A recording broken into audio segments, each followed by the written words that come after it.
now to Capitol Hill. Impeachment hearings are still underway. Yes, Natalie Brand reports today's public hearings centered on both sides laying out their legal case.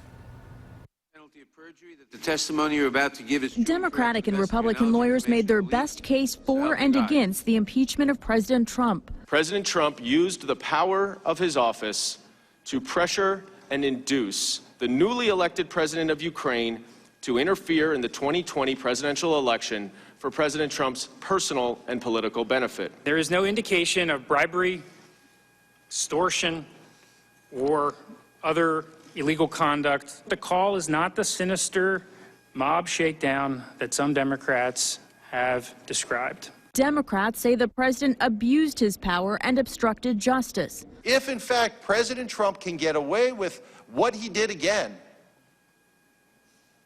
our imagination is the only limit to what President Trump may do next or what a future president may do next. Republicans argue Democrats just want the president out of office. We don't have a crime. We don't have anything we can actually pin, and nobody understands really what the majority is trying to do, except that interfere and basically make sure that they believe the president can't win next year if he's impeached. White House lawyers declined to participate in today's hearing. Instead, President Trump sent a flurry of short tweets denouncing the proceedings.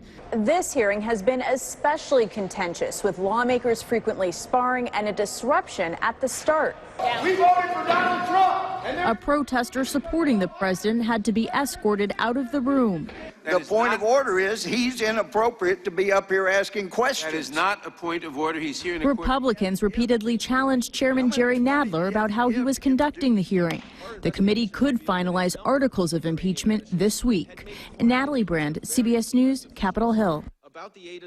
Well, as Natalie says, the whole House could vote on impeachment, looks like before Christmas time.